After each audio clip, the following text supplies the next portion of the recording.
right, I want to thank you all for being here this afternoon. My name is Dalia Racine, D-A-L-I-A-R-A-C-I-N-E,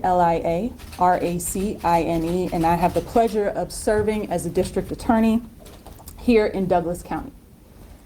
Today, I will be addressing two separate and unrelated matters. The first case update will be in regard to the incident with Malachi Mitchell. On January 25th of 2025, a vehicle was stopped in Douglas County near the Lithia Springs Home Depot by Douglas County Sheriff's Department. When the deputies went to approach this vehicle, the driver started yelling. They tried to set me up. I defended my life. He tried to kill me. They observed a deceased individual in the passenger seat with multiple gunshot wounds to the back of his head. He was later identified as Malachi Mitchell. The driver informed law enforcement that there were two guns in the vehicle. Deputies observed these two pistols, one an AR-style pistol and the second a tan Glock 9mm. The AR-style pistol had the gun separated from the magazine, and the second firearm, a tan Glock 9mm, was next to where the driver's right leg would have been. Through their investigation, law enforcement learned that Mitchell and the driver, who were acquainted through school years ago, had coordinated a time to meet up and for the driver to meet Mitchell to purchase the weapon in the amount of $800 cash. According to the driver, the gun deal took place in the driver's vehicle. He stated that Mitchell tried to change the location of that sale multiple times, and the driver began to feel uneasy about the deal, but decided to still meet up with Mitchell at the new location, which was in close proximity to where Mitchell's home was located. The driver stated Mitchell attempted to get him to exit his vehicle to complete the gun sale, and the driver insisted that they do the deal in his vehicle since he wasn't familiar with the area. Mitchell removed the magazine from the gun and provided the rest of the weapon to the driver. At that point, the driver produced the $800 cash to Mitchell. The driver then requested the magazine based on the sale being complete, and Mitchell insisted on putting the gun, quote, back together. The driver stated that he was very familiar with how to assemble the weapon and said he would do it himself. At that point, the driver stated Mitchell started to exhibit strange behavior and that the driver told him to calm down. Soon thereafter, Mitchell lunged at the driver, trying to grab the gun that was just sold and that he had in his possession by climbing over the console and into the driver's seat area.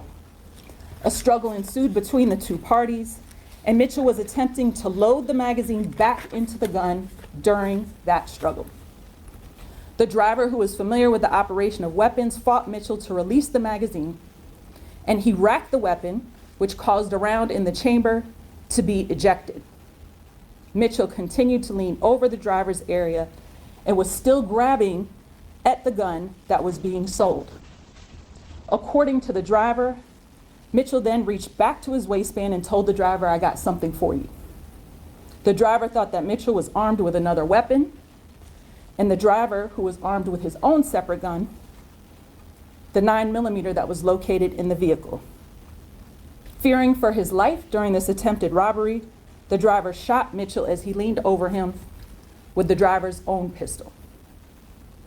The driver, familiar with the fact that Mitchell and his associates bragged about guns and violence on social media, thought that those individuals may be in the area since Mitchell tried to set him up during the sale and he was located close to Mitchell's home. Fearing for his life and retaliation from Mitchell's associates, the driver fled from the residence with Mitchell still in the vehicle. He started driving around trying to figure out what to do. He called multiple family members and friends who corroborated that the driver was panicked and fearful as they spoke to him. The driver stated that he continued to drive because he was scared to call the police, as he was a young black male covered in blood with a dead body in his car. And he was afraid that he may be killed upon being stopped. He did not want to drive to any family or friend's home because he was afraid that Mitchell's associates may be following him, and he didn't want to put his loved ones in danger. While on the phone with a family member, the driver committed a traffic infraction and was pulled over by the Douglas County Sheriff's Department. Law enforcement notated that the driver was fearful when they stopped him and extremely cautious when providing instruction, and the driver even explained to law enforcement that he was not going to move his hands from being up in the air in order to put the car in park, and requested that law enforcement be the ones to do it out of fear for being injured. The Sheriff's Department carefully dealt with the driver during this initial interaction and were able to remove the driver safely from the car and take him into custody and over to the Sheriff's Department to be interviewed. The driver and his family were cooperative with law enforcement, many providing corroborative statements and information that matched the physical evidence collected as part of this investigation. The evidence in the vehicle, including the description of the state of the weapons, the ejected bullet, and the location of physical evidence, corroborated the version of facts as told by the driver. Social media evidence and other information that was learned through this investigation has shown that Mitchell claimed to be a member of a gang, along with several other witnesses in this matter.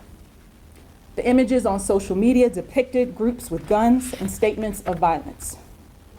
In addition, several of Mitchell's associates posted threats to the driver and his family after this incident occurred.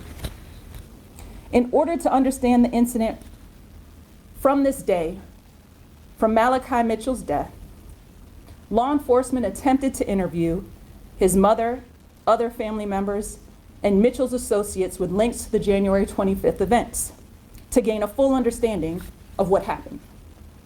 All attempts to gain additional information from Mitchell's side of the facts were unsuccessful, as witnesses were uncooperative and/or unwilling to provide additional information. As is our duty in every case that comes before our office, we did a thorough review of all the information presented and attempted to obtain additional information as needed. Our office was able to speak to a family member of the deceased who stated they believed Mitchell had no intention of actually selling the gun to the driver, and that he was setting the driver up to rob him of his money and other belongings based on conversations that they had with Mitchell just the week before.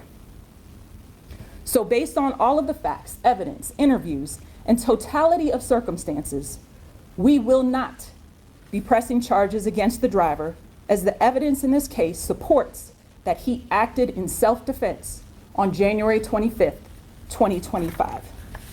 Malachi's Mitchell mother and the driver were informed of our decision this morning.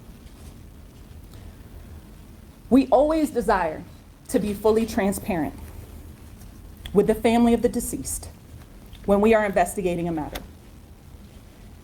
It becomes a peculiar situation when we believe that those family members may be aiding and hiding or blocking our attempts to fully understand the full situation of what took place during that incident. However, we know that grief shows up in many forms, and we will accept that grief in any way that it arrives at our office.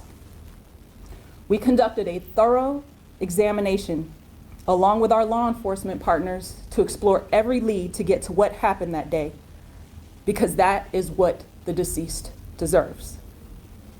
And unfortunately, there were roadblocks despite numerous attempts to speak with persons of interest that may have aided or abetted in this incident. And based on the totality of the investigation we were left with, we can't meet the burden of proof to bring formal charges against the driver, so we will not. And the evidence demonstrates that the driver was acting in self-defense, as he is lawfully allowed to do. Now, I want to be clear, to arrange a private gun sale late at night between parties that do not know each other that well is unwise, but it is not unlawful. We unfortunately have had to have these decisions with far too many grieving mothers who have lost their children, where we are unable to move forward with charges. And even when we are unable to move forward with charges, we continue to offer services and resources that can be helpful during their unimaginable time of pain. And this was offered in this case. We remain open and available to any and all evidence that could shed any additional information on the events of that day. This is a tragedy all around. One young person lost their life, and another has to live with the fact that they had to take a life. Our determination as to whether charges should be brought has been fully vetted and reviewed, and again, we are unable to press charges against the driver at this time. These decisions are never made lightly, but it is our duty to follow the evidence as we did in this case. I will take a couple of questions about this case before we transition to the next one. What was Malachi's mother's state of mind when you informed her of your decision?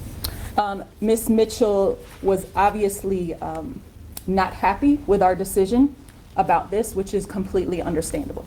But we reiterated the fact that we are still here to support her and connect her with any services that she may need during this time. I want to make it clear, you mentioned that several factions on that Malachi's side, you were unsuccessful in getting statements from them. Did that include his mother? We were able to speak with her, but we were not able to obtain additional information that could be helpful to the investigation. I want to go back to that. I know you said gang activity here was at play. Do we think at this point the driver knew that Mitchell was involved with a gang? Because I know we're talking about gun sales late at night, like he showed up. Was there any inclination there that this could be gang that he was heading into?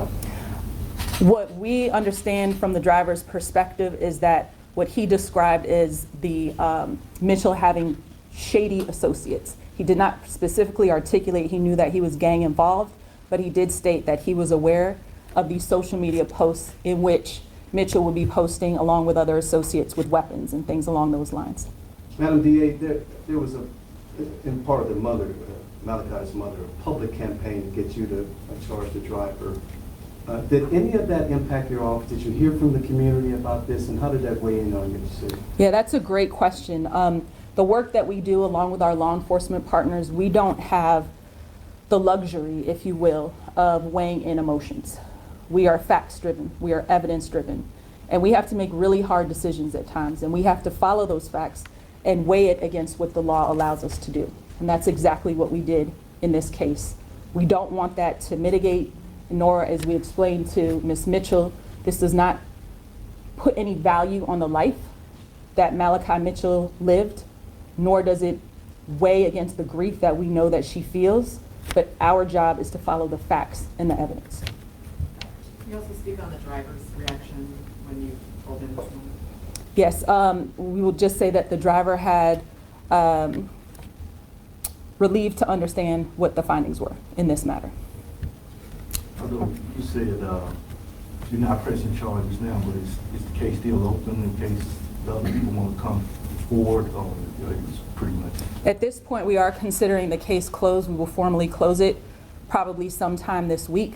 But as is with any murder case, if there is additional information, we are able to reopen that. And that includes any evidence that may exist on any parties that aided or abetted in the attempted armed robbery of the driver. Madam DA, one more question. You mentioned that, I think you said the family said that there was Malachi didn't intend to sell the weapon? We have not received that information from the family or any of the facts gathered in this case. All right. With that, we will go ahead and transition. If we could take a moment to transition to the next matter.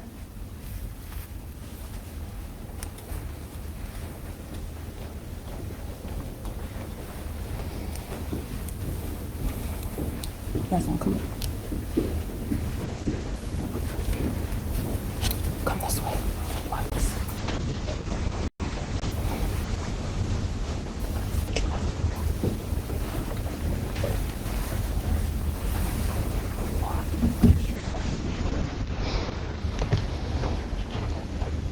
Good afternoon again. At this time, we would like to focus our attention to the Bobby Lee Hart matter.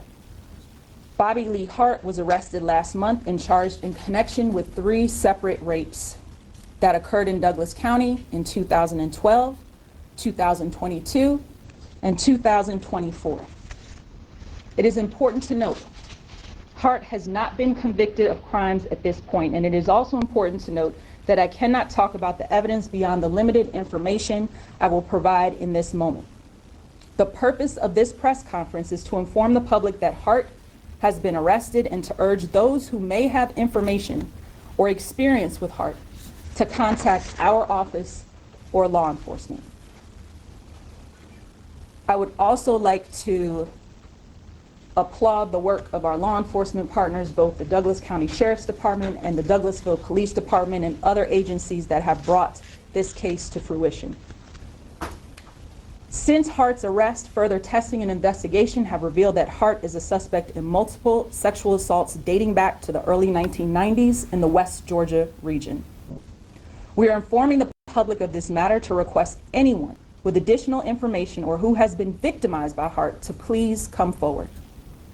Some of these developments came from CODIS hits, which means DNA evidence from older sexual assault cases that have matched to the suspect's DNA.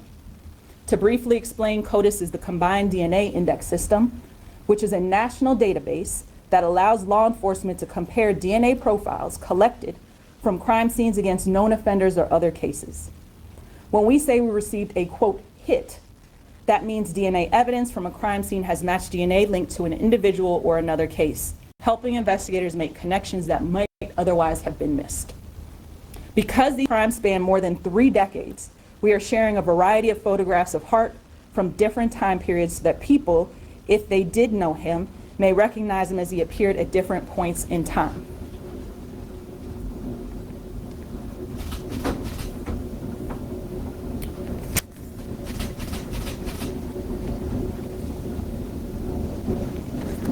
Hart has also gone by multiple aliases over the year, including Maurice, Robert, Kevin, Champ, Meat, and King.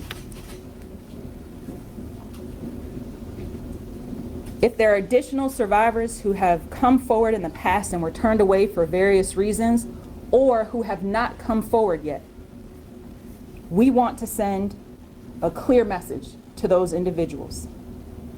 You are not alone. We are here to listen to you. Coming forward takes tremendous courage, but we have resources and advocates ready to support you. Our office has investigators, prosecutors, and advocates all specially trained to handle sexual assault cases and are here to speak with you. If you believe you may have been a victim of Bobby Hart, or if you have information related to his crimes, please contact our office at 770-920-7292 or email us at da@douglascountyga.gov. Or you can contact any of our local law enforcement agencies to share any information that you may have. Thank you for your time today, and thank you to our community and law enforcement partners for standing with us as we continue to seek justice on behalf of these victims. Are there any questions on this matter? Again, with the caveat that there's very limited information that we could share at this time since it is an open investigation. I know you said there were 3. I just am getting an email from my office about a 4th warrant served on 8/29, which would be the 4th rape victim. Can you confirm that at this point? That is correct. So there were 4. There are 4 that have been charged. We are finalizing that service of that warrant. Okay. When will he be back in court and be arraigned? We don't know what that date will be. We do plan to indict this case within the 90-day time frame that is legally mandated. Is he a Douglas County resident? We cannot comment on any additional information at this time. So what was the problem that these victims have been out there for so long? Is the fact that you didn't have the DNA, or you didn't have the evidence to link them, or what is it? I would love to provide additional information on that, but at this time we are unable to give those specifics at this point in time.